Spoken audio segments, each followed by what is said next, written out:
Night Owl is currently recruiting participants for an online dreaming experiment. All it takes is 5 minutes survey every day and following specific instructions about your dream journaling. If you're listening to this, you should definitely sign up and participate. I'll be participating, and you can find us in the Discord, and you can also find more information on the Reddit thread. Hello, everybody. I'm Night Owl, or at least that's what I like to be called online. So I tried really hard not to reveal any personal information about myself, given the nature of our anonymous online lucid dreaming experiment. So I'd like to just start by telling you a little bit about myself and what got me interested in the world of lucid dreaming. And for me, it all starts with my intro to psych course. So when I started studying psychology, I became obsessed with the course material. I never knew I could actually study something that could have such real life applications.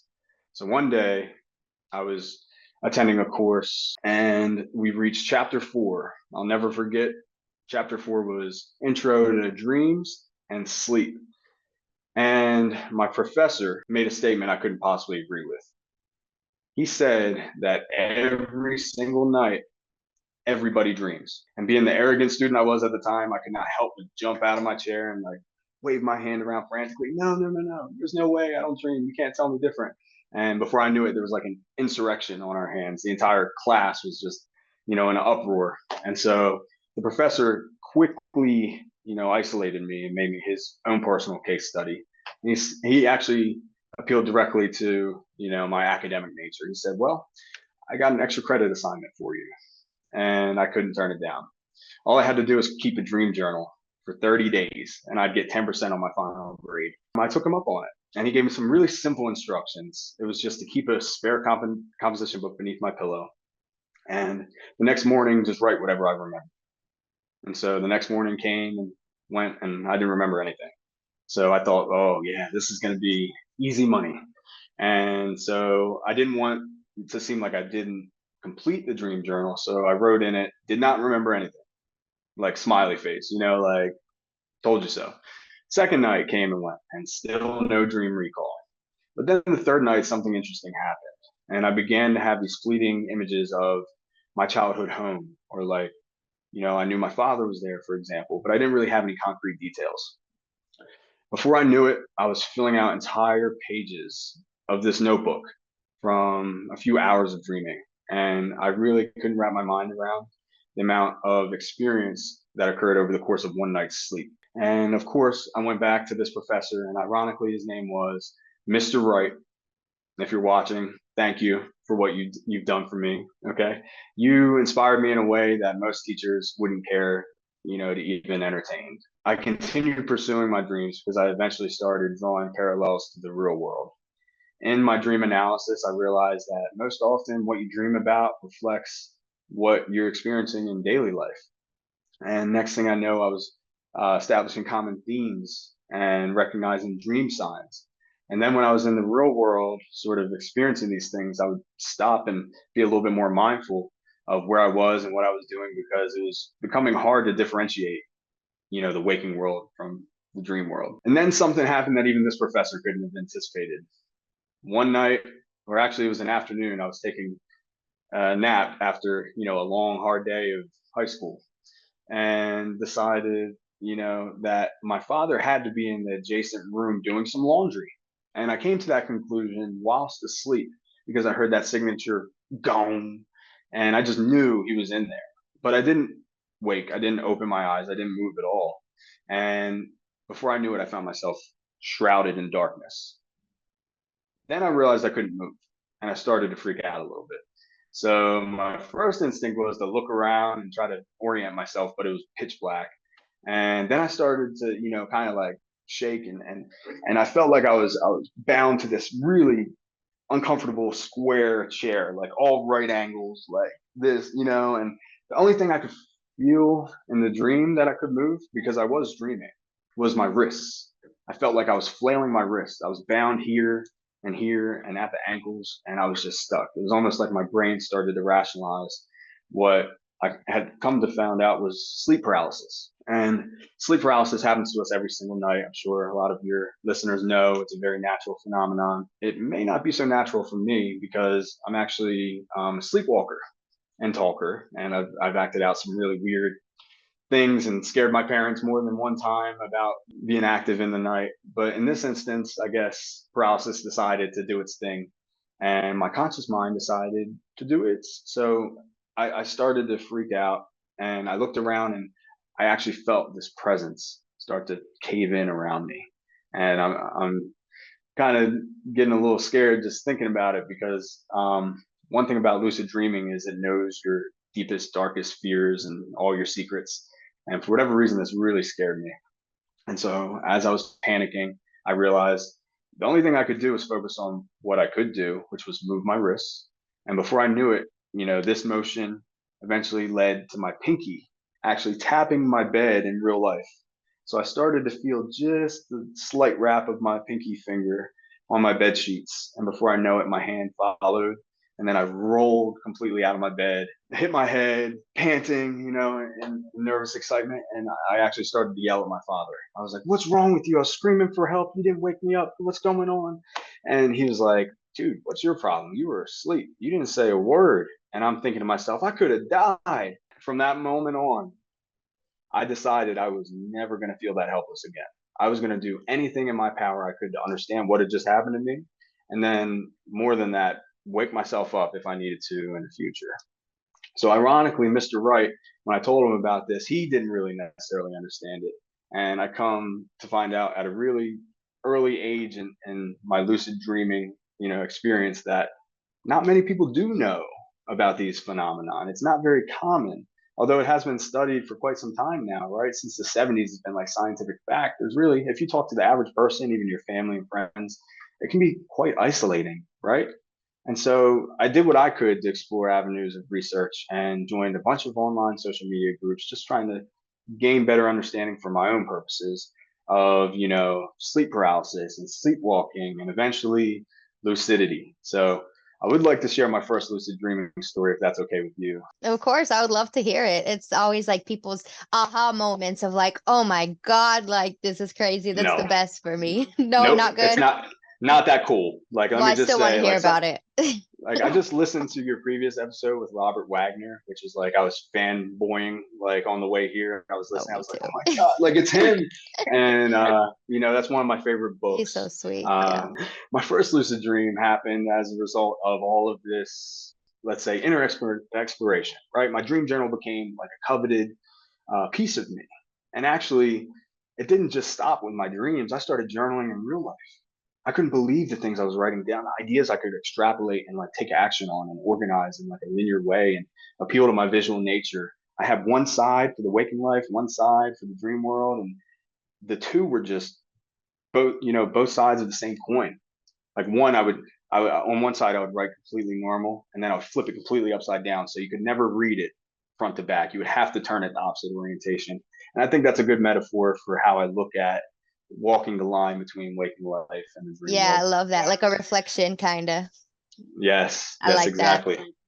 Again, I'm very visual, so like those things appeal to me personally. And with lucid dreaming, it's the most visual experience you could ever have. It's like everybody says it's the best virtual reality software. So my first lucid dream was not that cool. Like his was cool. That's why I brought that up. Like him, like becoming a ball of energy and awareness, just in this microscopic field of energy. It was like a beautifully put explanation. For me, I was just at work doing my mundane everyday activities, which more often than not, our dreams are. They could be these fanciful fantasies that are filled with magic and wonder, and this was just me at work. And what really drew me to lucidity was I was going about my business as I normally would, and I realized as I was greeting one of the customers, right, he stopped, turned, and looked at me, and I recognized him as a celebrity. And come to find out, it was Nicolas Cage in the flesh, right there in my dream. Okay, I don't know why it was Nicolas Cage. Actually, I have an idea. Being from the Reddit community, it was like that's the text version of that forum, and then in its infancy, it didn't have the ability to integrate images. So Imager was the sister company of Reddit. So I was always on Imager close to bedtime. I mean, I was trying my best to get to the front page with any means necessary. My comments, I wanted to get to the top. My posts, I was just so engaged in the content there that I became very interested in what people deemed front page worthy, right? And for whatever reason, Nicolas Cage became somewhat of an internet phenomenon through Imager. I remembered specifically seeing him on Imager that night, and then he, sure enough, found himself into my dream. But when he turned and looked at me, I had this, you know, celebrity moment. I was like, oh my gosh, it's just like Robert Wagner. It's Nicolas Cage. What are you doing here? Why are you here? And he just looked at me and smiled that Nicolas Cage smile, and he didn't say a word, nothing, completely stale faced me. And I just thought, okay, well, that's weird. You know, if you've ever said anything to somebody and they straight up ignored you, like give you the silent treatment, it's very unsettling. And I guess being a dream character as he was, he exhibited those same qualities and just gave me a little indication that this was not reality. This was a dream.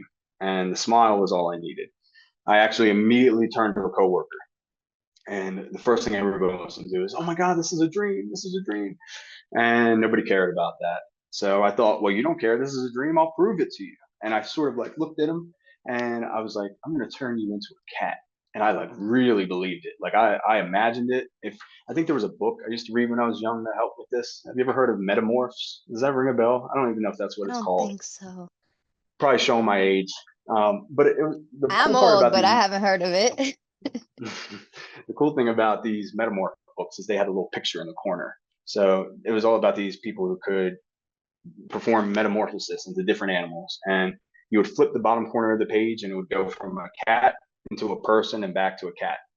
And so the book itself was a very visual representation of what metamorphosis could look like. And I had that ingrained in my memory. So I could literally just visualize it. And I believed it and it happened. And after that, I was like off to the races. I was like, man, what do I want to do? I was not prepared at all.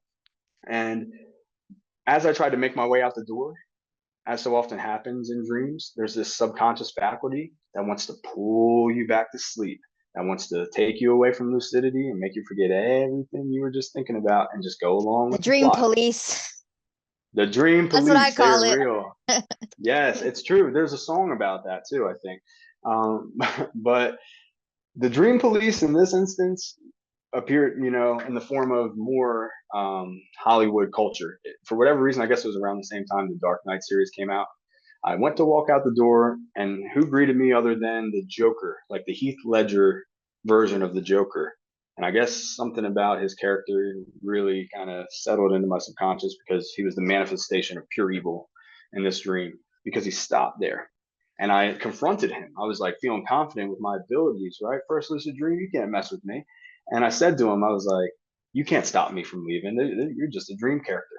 And this was like a semi-conscious dream character. Like Nicolas Cage was an NPC. This guy was the real deal. And he looked at me and he goes, you think that'll help you here? Ooh. And something about that just didn't sit right with me. Like I was going to slide past him and just go about my way. And then I was a little scared, like, okay, maybe I should go a different way. And he just slowly crept towards me. And all of a sudden I started to forget it was a dream because I was overtaken by the emotion of fear. And again, your brain knows your deepest, darkest fears, desires, secrets, all of it. You're sort of exploring your own innermost consciousness. So there's no hiding from it. And the only thing I could do to confront this evil villain was to imagine again a shackle, like a ball and chain, to keep him bound to the floor. So I could just literally slide past him enough. And he wildly waved this blade and tried to slash and get at me any way he could. And I just had to like dodge it. It was very convincing. But I made it out into the real world and took off in flight. And I was very impressed with the quality of realness. I could not believe how convincing the entire experience was. And from that point on, I was hooked. There was no turning back. Lucid dreaming was just a part of my life now. That's awesome. That's pretty good dream control for your first lucid dream. I don't know what you're talking about. That's pretty awesome. That's pretty cool. Well, I think it's a little lame. It was at work. Not lame. And like it's full of these, Hollywood. Why Nicolas Cage, right? What the hell is going on? Hey, there was a meaning for you, that's deep because like it gave you your first lucid dream. So it makes sense. He'll always hold a special place in my Yeah, heart. Like exactly. I'm not going to show you, but I do have Nicolas Cage right here. You see, that's where the his personal face. dream Yeah. language comes in. That's part of your personal dream language. But yeah, that's sort of how I got started. And again, there was just never enough information for me to feel satisfied. I just, because then, I had such a good experience the first time. I didn't know how blessed I was with dream control, right? And then I realized that you're not always in control. Sometimes Yep. you're just a first person sort of like observer, and you're along for the ride. It's like you're just stuck with this tunnel vision, and you're like looking at this world like, all right, where am I going? What's going on now? Like almost if you look at it through your phone camera, and that's how you Yeah. experience your entire world. Very limited field of view. That's what has led me throughout the past decade to find people like you. And it's so refreshing to have content creators who care passionately about furthering our understanding in this field. Like so many people just parrot the same things over and over or want to financially profit from this. There should be no gatekeepers when it comes to consciousness. If we're ever Exactly. going to make it to the next level and discover new things, then we have to work together. And that's what's led me to, creating the largest online ongoing lucid dreaming experiment, I love it. which I like to call it. That may not be an official name, and somebody's going to fact check me and say, "Oh, there was this other thing they did once." But look, Hey, we're trying to make it a it's reality, marketing here. You can put any title you want to clickbait. People do it all the time. and I by no means am utilizing this experiment in order to further my career. It's completely a passion of mine. I'm not sponsored by any institution or organization. I'm one person. I'm a human. I'm prone to human error. And what I think has made the experiment successful so far is the outpouring of support I've received from the community and people like you who are just interested in what could this look like, right? Let's just entertain the idea that this is the largest online experiment. How can we make that work, right? And Yeah. so it started with just a question and my own personal interest. So over the last decade, I've been highly interested in mastering myself, right? Because you can't pour from an empty cup. You need to take care of yourself before you can take care of others. So I've sort of figured out what worked for me, and time again, as I, come and go, uh, into the field of lucid dreaming, and I focus on it, and then I, get caught up in life, which is okay. Things come up, and we need to shift our focus to the real world, right? It's always important to keep it in perspective. Like there is a real world out there, guys. You shouldn't be trying to sleep 12 hours a day just so you can become lucid, right? It's not that important unless you can find a way to integrate your internal experiences with what you experience in real life as well. And that's always been the most important thing for me is how do we Yep. better integrate those two realities. It's led me down a spiritual journey. I wouldn't consider myself religious. I would consider myself spiritual, right? And that in and of itself could be controversial in the context of science, right? But I'm no scientist, so I can talk about my own personal beliefs all day long. But as long as I don't allow it to influence the nature of this study, I discovered a concept called syncretism, which is that sort of the idea that religions share similar beliefs, and the only difference is geological location, time, and language, right? If you consider those three barriers to understanding, right, then maybe we are just kind of all talking about the same thing in a different way. And I know that could be considered controversial as well. And it did lead me to exploring Buddhism, which I consider to be one of the most practical religions. Buddhism isn't about Buddha, right? It's not about one person, although that's how it started. The story is that Siddhartha Gautama was a prince who never seen the outside world, and he wanted to, sort of get out and understand his loyal subjects on a more personal level. And he was amazed with the level of poverty and suffering that was just outside of his palace walls. He had lived this guarded life and completely oblivious to how people really lived. And he sort of took the concept of life is suffering, and he began to sacrifice himself in a way that allowed him to better, connect, I guess, with his community. And what he found was that we are all Buddhas, right? We are all sleepwalking our way through reality, and we have the ability to wake up to the true nature of our inner being. And there is no one Buddha. We are all Buddha, right? So that's sort of what got me interested in that. I was like, so now I got this, interest in lucid dreaming. There's a whole philosophy, let's say, right, on awakening to the true nature of reality. And the most practical thing I can take away from that was meditation, which allowed me to start grounding myself and really start having these like euphoric experiences through nothing more than just sitting or walking or, eating mindfully, right? A ton of different ways you can apply that. But it started to really resonate with my already existing lucid dreaming practice.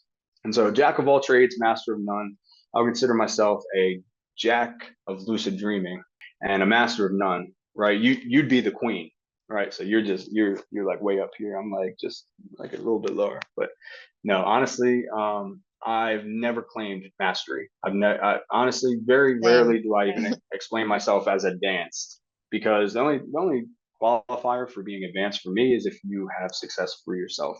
And so that's how I've defined that metric. And I don't Yeah. claim authority over anybody. I just like to speak from my personal experiences and then to the facts. And that makes sense. I mean, I would consider us both advanced lucid dreamers, but yeah, I don't self-proclaim myself as a master or anything. Like my goal, I resonate a lot with your journey because really my goal is just to open up conversation, to help people that started where I was when I had my first lucid dream or when I wanted to learn more about it, help them learn and get to this level and build their own practice, find what works for them, that kind of stuff. To be honest, I know that I discovered your podcast, and from there I could tell you were just the most conversational content creator around this subject, which matters to me so much because I can't talk to anybody about it. Like listening to you feels like, having a friend that you can explain your dreams to, and they'll help you understand what that means in the context of the real world. And again, that's just been so important. And even focusing on this is what's the point of this entirely amazing internal experience, and you just have to keep it to yourself. So I've always sought out a sense of community. It sort of led me down this path where again, I started on Reddit, and now there's a community. I think when I first joined, it was close to 200,000 people, and in 2023, they're pushing 500,000 people. So in the last 10 years, it's over doubled in size, and there's always been an outpouring of newcomers to that particular forum. And so, whereas I'm what I consider to be advanced because I've attained lucidity and I'm working on, mastering my own skills for my own reasons, there's always people on there asking the same questions over and over again. Is lucid dreaming real? Is the big one that I can't Yeah. believe still exists today. Like there's so many people in my family who swear they don't dream. Yep. They That's just why I they recycle content. I say the same thing on TikTok over and over the course of months because there's always new people talking about, I don't dream. I haven't dreamed in 10 years, so it doesn't work for me. And I'm hmm. like, okay. Yeah. Well, I used to be you. If you're listening to this and you think, Exactly. is it possible? Like, can I do this? Yeah, anybody can do it. I wholly Yeah. believe that. Yeah. And it's taken me down a path where I started as this online persona called the Night Owl. Right. I started taking these newcomers right here. I said, look, I got this space in my life. I got free time. I'll tell you about my own experiences. You can come, just Love it. take you under my wing, and you can stay there if you want, or when you're ready to fly on your own, that's fine too.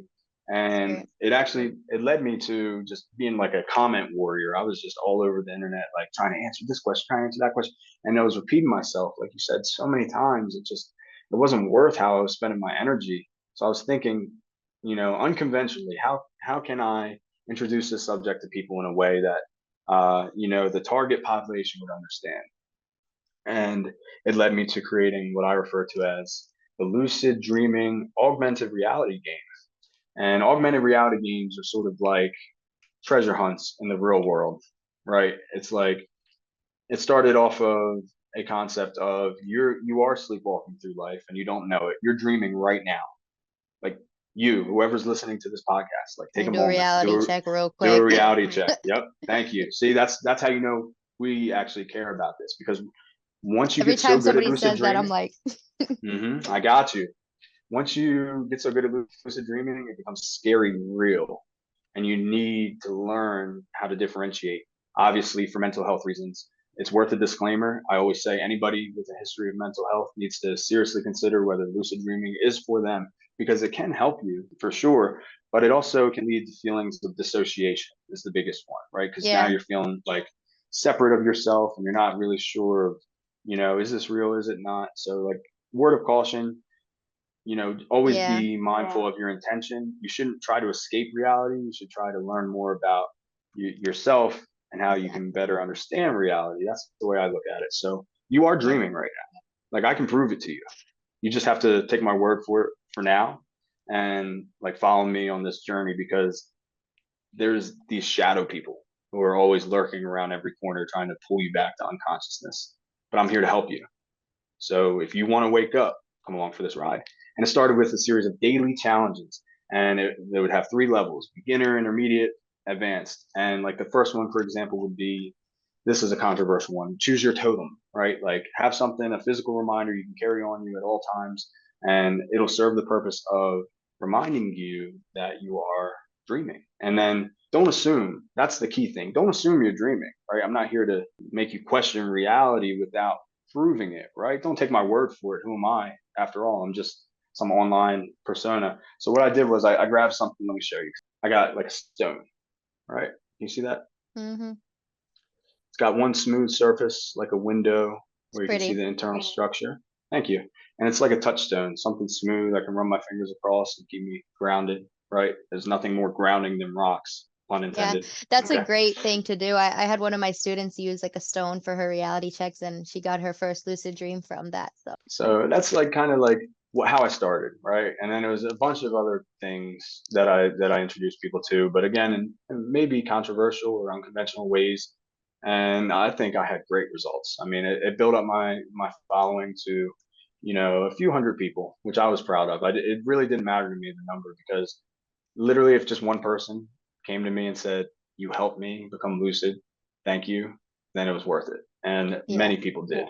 And so I felt immense gratification from that, and took a break for a long time. It's actually been a couple years since I've done that. And everybody, would come to me and say, "When are we doing it again? When are we gonna-" And it's like, I don't really know if I want to do it again. Mhm. Like I can maybe reapproach it, but like to me, there's something left to be desired, and it was that people didn't really give it the credibility it deserved. Like even though I had Yeah. results, it didn't matter because it was just pseudoscience. Like you said, it's a game. Have fun Mm-hmm. with it. Play around with the ideas. Exactly, because Don't take video it so gaming and lucid seriously. dreaming go together too. Like people who play video games are more likely to have lucid dreams and stuff like that. Yeah, so I mean, that was part of like my background. Honestly, Yeah. I've been an internet warrior for years now, and then just recently I got back into lucid dreaming because I have a 1-year-old baby at home and sleep has been sparse. So as her schedules become more consistent, right, I've been able to sleep more. If you're a parent, if you're going through it, trust me, it will get better. It will be okay. Actually, some people say it never gets better, but you got to have hope, right? And there's been no better experience than being a first-time parent.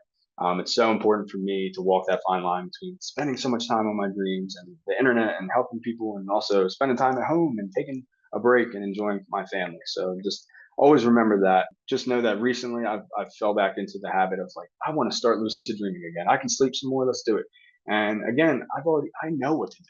Like you know what to do. Like if you get away from the routine of it, and you decide, hey, let's get back into recording my dreams and analyzing dream signs and lucidity, then you can do it. You just have to put in the work, right? And that's the hard part for me, has always been, the mental cleanse. You can't lucid dream if you're living your regular everyday life in a state of haze, right? If you're taking drugs, if you're consuming caffeine or heavy meals late at night, these things are not going to lend themselves to quality sleep. And I always recommend Andrew Huberman. You know who that is, Mina? He's great. He's like I don't think clinical so. doctor who focuses. He has his own podcast, but he focuses on dreams and all the science behind it. So like I've always got good information just listening to a doctor speak Cool. I'm about gonna it. check it out. Yeah, you'll enjoy it because it's Cool. very. It's not. It doesn't have to do with dreams. It's about Yeah. sleep, right? Nice. And everybody has to remember you can't dream unless you sleep, right? Yeah. So it's actually, just as bad if you sleep too much, if you don't sleep enough. And a lot of people don't realize that. They're just like, I'm going to sleep 20 hours and I'm down to be lucid. It doesn't work that way. I know, right? And so when I started getting back into it, I decided I need to, scratch this itch I have for helping the community, sharing what I know in a way that can, positively affect others and make it more fact based, right? I took that Hmm. criticism from the game and I said, look, I'm not going to deal with that anymore. I want to shut these critics up. for lack of a better term. It was very inspiring for me to think, okay, well, where are my weaknesses? If this was a debate and, you're the spiritual person and I'm the scientific person, right? Let's just entertain the idea of one way is better than the other, because I don't think that's true. I think it's both, right? Just like nature and Yeah. nurture, we need to sort of, think about both things, because it could just be a language barrier, right? These metaphysical principles could be, you know, ways of describing things that aren't necessarily understood, because there's so much to learn about consciousness still. A good example I can think of is stones, right? If you know anything about crystals and gemstones, that's a very metaphysical field in and of itself. But I Hmm. don't claim they have any magical properties. I mean, think about it this way: this rock right here is older than any single person who's listening to this podcast right now, and probably older than your parents and their parents, Yeah. and for generations before that. And it's got, let's call it, data incorporated to its crystalline structure. But the weight that I really put on this little rock I keep in my pocket is entirely based on the intention that I place with it. That this will Yes, the serve as a tool. physical Yeah. reminder, yes, of my intention to question my reality, to do a Hmm. critical state test, to ground myself, to not be so Yeah. airheaded and like internal, to think that, wait a minute, I can stop, I can look at this, I can Hmm. study it, examine it, I can feel it, I can feel its weight, I can close my eyes and know it's there. You know what I'm saying? Yeah, And it's like a so, consciousness enhancer.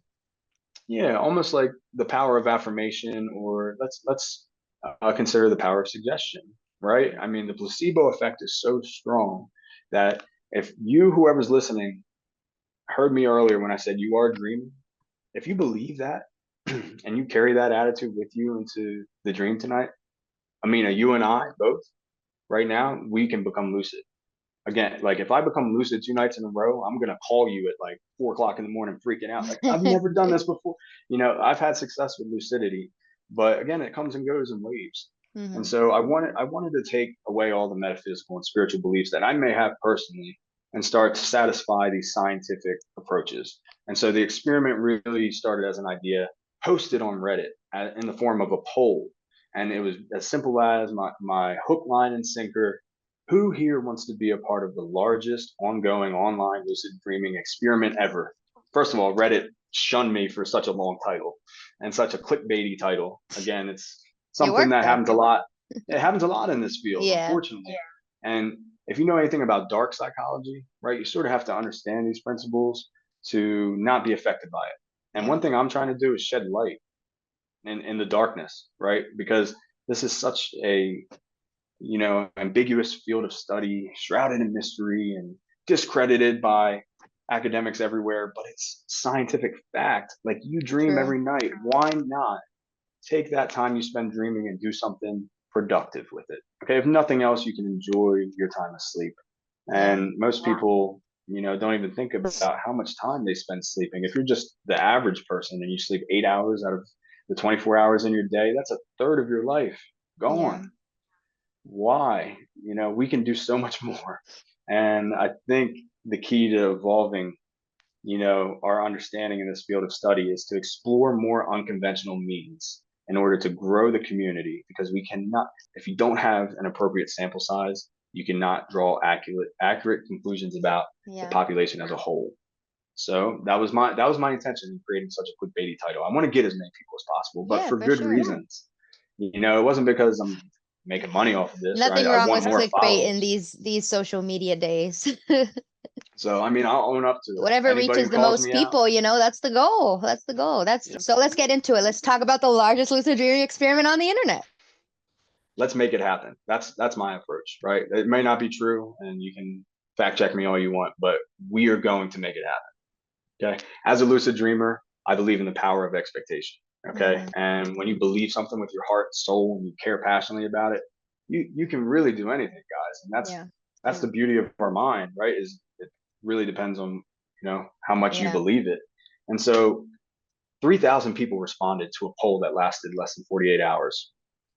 Out of 3,000 people, 2,000 expressed interest, and it blew up way bigger than I could have ever possibly imagined. And given the nature of an online experiment, the best medium I could think of to really do some research was sending out surveys, right? Because it took no effort at all to click a button and say, yes, I'm interested.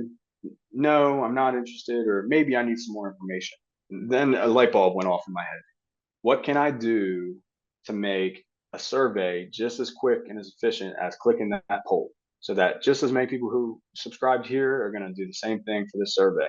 And so I started drafting a quick, short but effective demographic survey that also focused on factors like sleep hygiene and experience, right? Just a general catch-all for confounding variables that may, lead to varying experiences when it came to dreams. And my intention behind this first experiment is to start with the foundational principles of lucid dreaming, like keeping a dream journal, and to determine, is one method of dream journal more effective than another. So if I were to formulate my hypothesis now, I would argue, right, or hypothesize that a physical notebook will yield higher dream recall than any other method. I've got plenty of research to back that up. I don't disagree. I don't disagree. But it's like there's still factors for me of like making it easier. So that's why I use the hybrid method, and that works the best for me. But if the hybrid method includes writing it down on paper first, and that's what makes me remember the most. So I don't disagree. I just feel like it goes deeper because everybody's got their own ways of tweaking it and, stuff like that. Yeah. And then the voice recording method is kind of, for me, is kind of equivalent if like for writing it down in that first initial step. For me, a physical dream journal offers you a lot more, let's say, maneuverability. You can customize it, you can personalize it, you can write things about your day and keep it in a different area than your night, and in like a more physical way. You can draw pictures, which have been linked to higher, faculties of memory. You can incorporate color. If you use an app, you're stuck with whatever structure that app designer set for you. You're limited.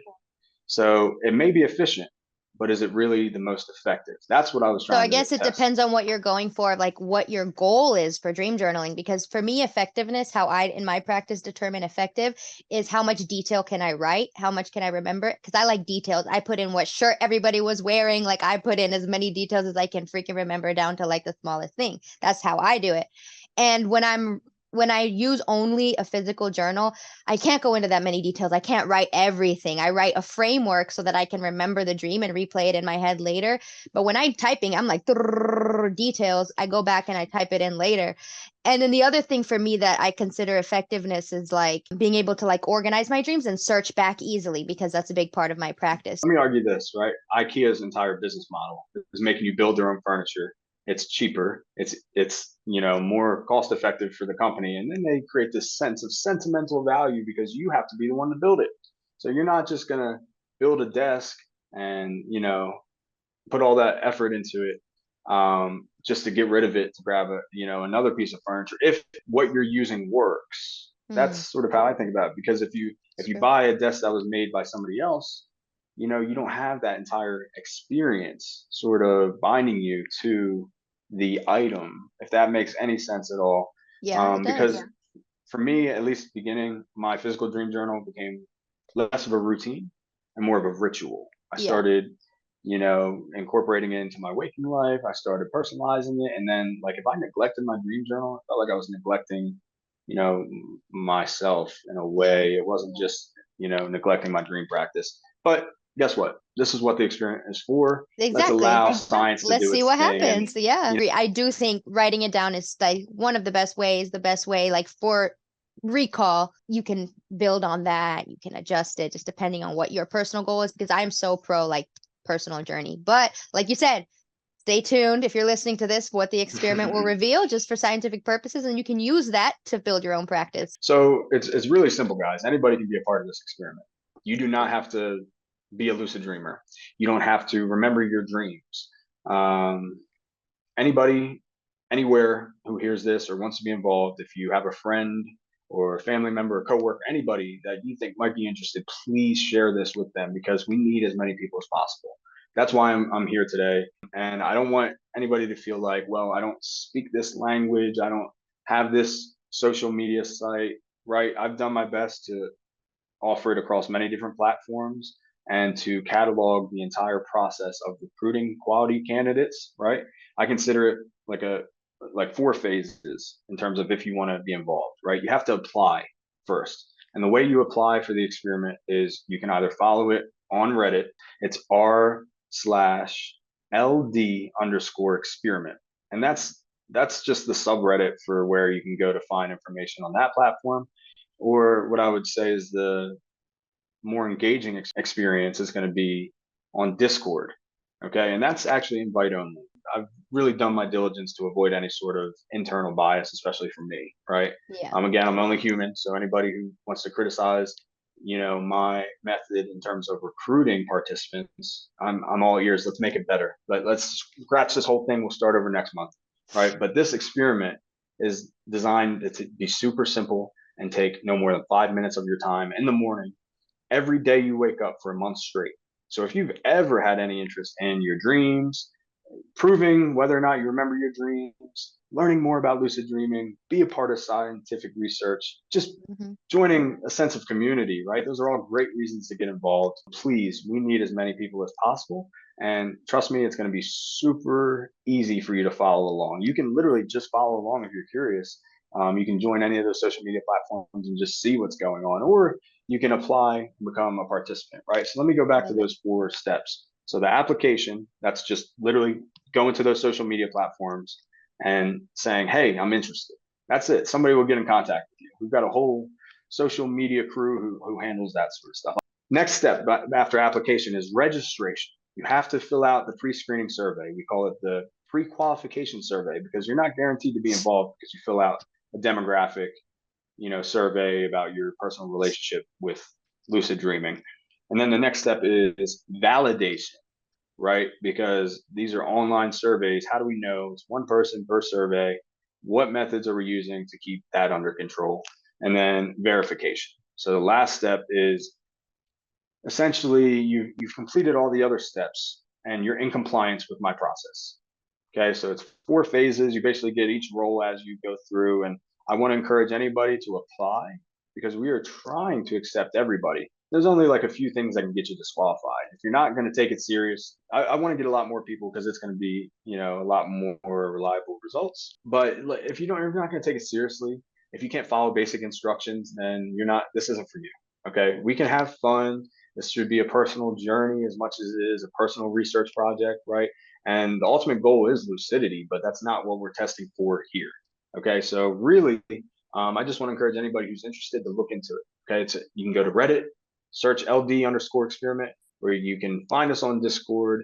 That's going to be invite only though. Okay, so if you're on major servers like Omni Lucid or Dream Cafe, it's posted there. Go find it. Okay, now the next thing I want to talk about is how the experiment's going to work and just a rough layout of the design. Okay, because many people on the original post, at first it was like, I'm interested. Oh my God, this sounds like a great idea. I can't wait to be involved. Can't wait to learn more about lucid dreaming.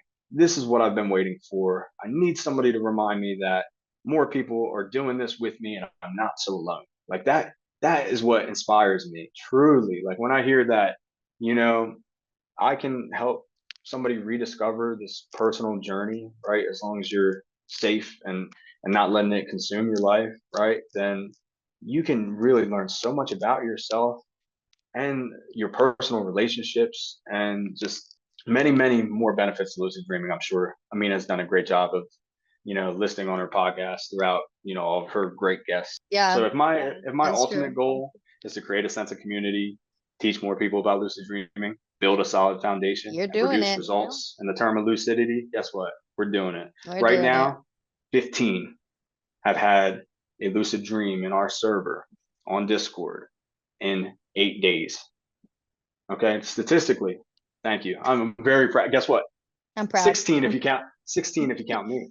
There I you just had my go. first lucid dream last night, and I've only been trying for a week. And out of that week, 2 days I didn't remember any dream recall. I always say the first day you will not remember anything. Yeah. Second day you might, but probably not. If you have no dream recall, not gonna happen. Third day though, something Sometimes it magic takes a happens. week. I tell people just, see what happens. Look, it could take months. I always tell people there's no timeline for this. It Yeah, really it's a is extremely lifelong personal. journey. Should be lifelong.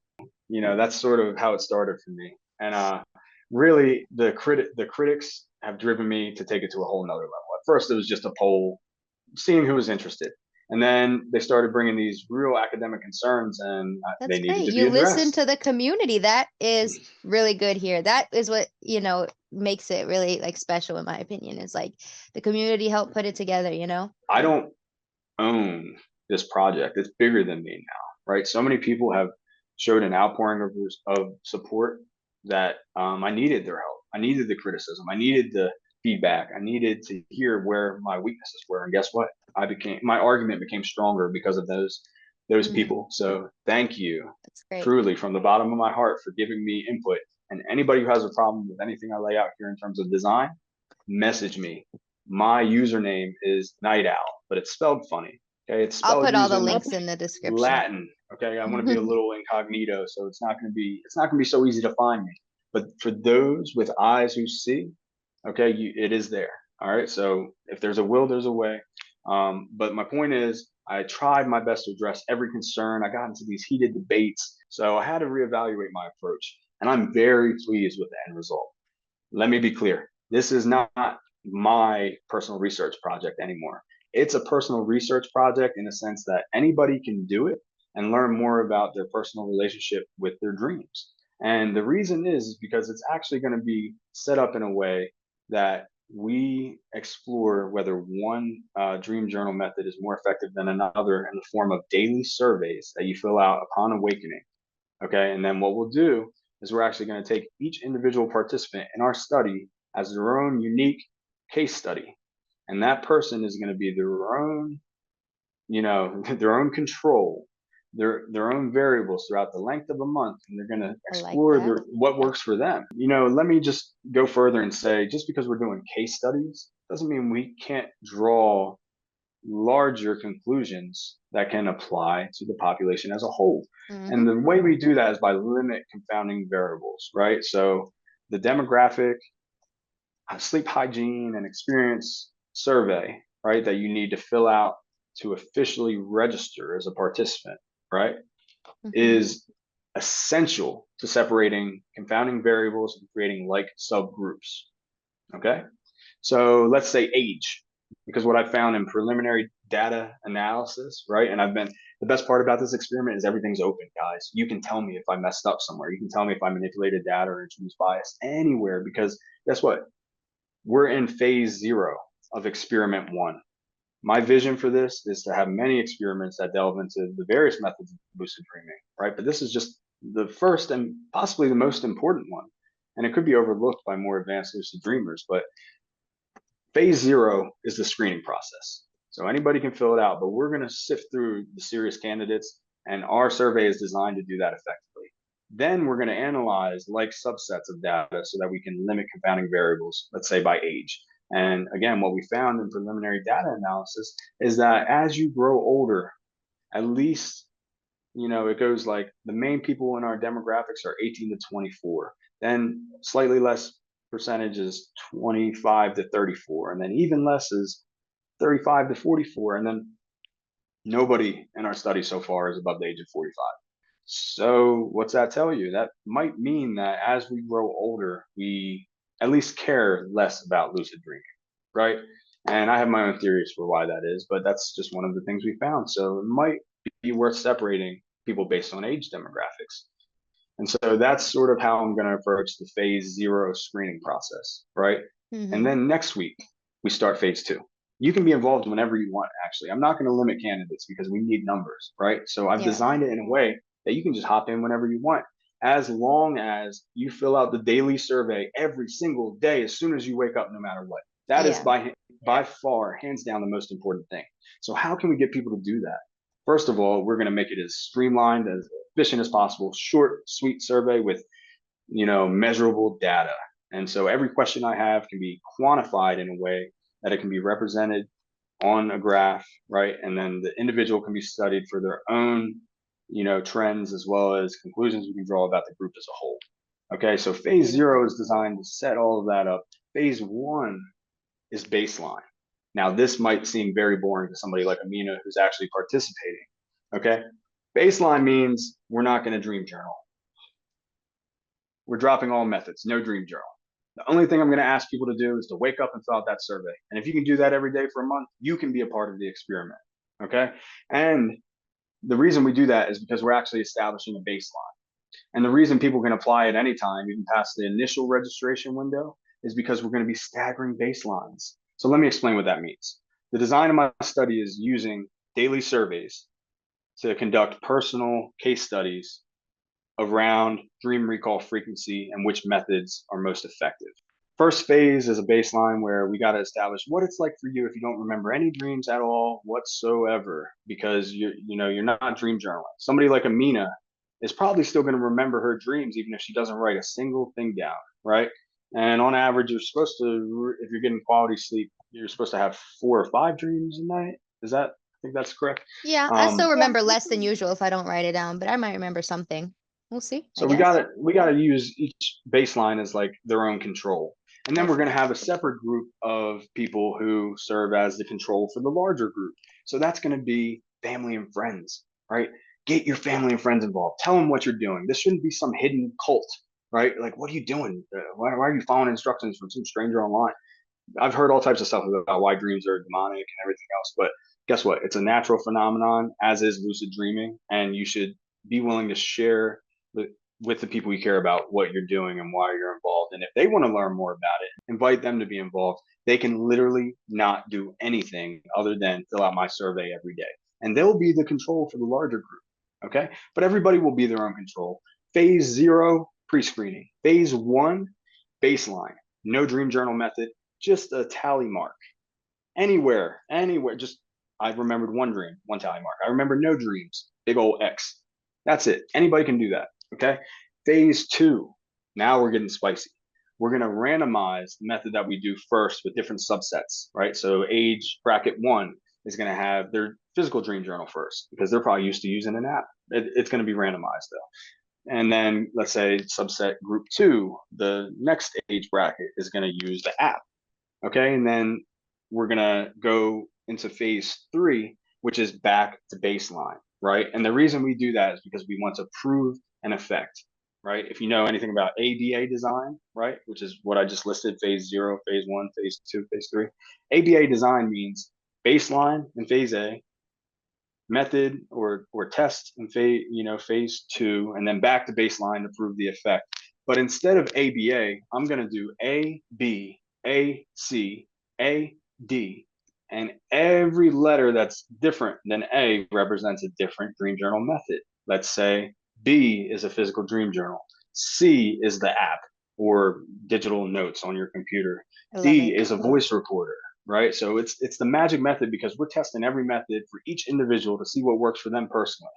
Everything that has happened so far has been beyond all expectations. And again, it's grown into something that I would consider to be more of a community of people who want to serve as a pool of participants for all future lucid dreaming research. We need that. We need people who not only want that and want to be involved, but can also attain lucidity. So we're not just studying dreams, we're going to delve into deeper levels of lucid dreaming experiments, right? But how do we do that if people don't become lucid? There's a stat that 20% of people who attempt to lucid dream are able to do so once a month. So if you consider yourself an advanced lucid dreamer, I'm curious to know, how often do you lucid dream? Amina, I'm just wondering, if you tried, would it take you a month? Honestly, like I would say on average, without trying, I lucid dream like once a week, which I feel like is pretty good compared to the average That's citizen. amazing. If I Oh my try and God. I'm not smoking weed, like if I'm smoking a lot of weed, like yeah, once a month maybe. But if I'm like, which I'm getting into that point now where I'm trying to quit completely, I've cut back a lot. Like I only smoke like 1 or 2 days a week now, which is good for me. I used to smoke all day, every day, you know? I'm getting there. It's not easy at all, as you know. But if I'm like no smoking and I'm really on top of it and I'm involved in the community and I'm doing my podcast and I'm trying to get, you know, my best self, which I'm getting there. Oh my gosh. Dude, I could lucid dream every day if I wanted to. I'm pretty confident about that, but I don't want to necessarily. Hands I let down. it happen naturally, but I would say on Mm. average 1 to 3 times a week for me. Like that's where I'm at. And that's maybe the best part of keeping a dream journal, right? You can quantify data from your dream journal. You can turn anything that you can put into words, and you can translate it to code and put it on a graph if you wanted to. Yeah. But, you know, for me, I would say maybe 6 weeks of intentional effort, right? Good. On average, because I know how long it takes me to really like build some healthy habits around sleep. May that Yeah. be, you know, consuming recreationally alcohol or caffeine, or, you know, staying up late and watching TV, whatever it may be. 6 weeks is how long it would take me. Yeah. And it can Yeah, be, that's about it can be a right. little elusive, you know, it could be elusive, but it really depends on your personal belief. Like, you were so convinced that you could lucid dream every day if you want to. Like, it gave me goosebumps. Like, I was like, dang, what would that If be I like? wanted to, but I'm God. stopping myself because I know there's so many factors. Like, but when I first got back into it, it took me about a month or two to really have my first lucid dream in years, you know, because I used to have them as a kid and in high school. And then once I got back into it a couple years ago, it took me about a month or two of dream journaling. And I was like smoking a lot of weed at the time and stuff like that. So it was a very short lucid dream. It was like 2 seconds long. But then I learned about stabilization and dream control and all that kind of stuff. So yeah, There's I'm so pretty much to confident. learn about it. Yeah, But exactly. yeah, so I don't want anybody to feel like you have to know anything to be involved, because we're starting That's at the perfect. easiest thing. Which is what Mr. Wright told me when I was in his class, right?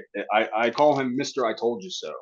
I want to say that anybody can do it, because everybody dreams every single night, whether you know it or not. And I can prove it. Just keep a dream journal. Love it. Most people would say any method at all. Just record your dreams. Put it in your phone. Write it in a dream journal, your diary, a piece of toilet paper, and a crayon. Okay, just do it. Do it. Yep, Trust me. If you literally. keep the habit up, you will be amazed with your results. And That's because facts. actually, it's so funny that, you know, the preliminary data has shown so many outliers. Like, we've got people who self-describe themselves omni lucid dreamers, who claim to become lucid every night without trying, and the medical explanation for that is they enter REM sleep much sooner than the average person, which is about a 90-minute sleep cycle to enter REM, right? And it's like, our understanding of even sleep has evolved so much recently. We used to think that dreams only occurred during REM, and now it's, you can dream anytime. Like, where did we blur the lines? I don't, you know. And then we can get into the research later, but that's just a couple of examples of how I've, you know, separated subsets of data. Like those two, I have two particular that I'm working with closely. Those two are in a class of their own. Actually, if I could just tell you a little bit of the scope and vision of my experiment, they are having a completely parallel experiment, completely closed off to the public. That's super secret and nobody knows about. I love it. I mean, we need to talk more about how We need you to can talk be more about involved, it. I want to get because in on that because being because lucid in every dream you've ever had, that is definitely something worth talking about in the lucid dreaming community. You would think that that's everybody's, yeah, they're going to eat it up. You think that's everybody's goal. Like, I want to be lucid in every dream, but you'd be surprised. There might be some pros and cons. So we're going to definitely get involved with them and start talking about what that is actually like. So So stay tuned. just kind of like a sneak peek, we're gonna have the Omni dreamers, and how do you prove that? I mean, how do you prove lucidity, right? And we can talk about how Stephen LaBerge did it forever ago, or Keith Hearn, right? And you know, really get into their method. But again, they were the outliers in my original pool, so I gotta separate them, because Yeah, if I map their data with everybody else, they're gonna skew for the sure. graphs crazy. So now we're going to do something where we have the omni dreamers and advanced dreamers, and then people who claim they don't even dream at all. And we're going to have our own separate study over here in the lab. Whereas what we're doing on, you know, our main hub on Discord is actually, it's called the Lucid Lab Rats. And actually, we did a play on words with Stephen LaBerge, and it's called Lucid LaBerge Rats. And I love that it. was not a decision I made. Again, the community is in control. I'm just a host. Okay, so Lucid LaBerge Rats, if you can find us on Discord, then you still need an invite, just so you know. Why should you fill out the survey? Why should you volunteer your time and be involved? Because you are going to find immediate results for what works for you. You're going to be a part of scientific history, the largest ongoing online lucid dreaming experiment ever. right? And you're going to actually join a larger community that really does care about seeing the success of this project. Eventually, you know, experiment 1 is going to come to an end. It's going to last a month long. So as long as you can fill out surveys every day, as soon as you wake up for a month straight, you will be invited to experiment 2. So stay tuned.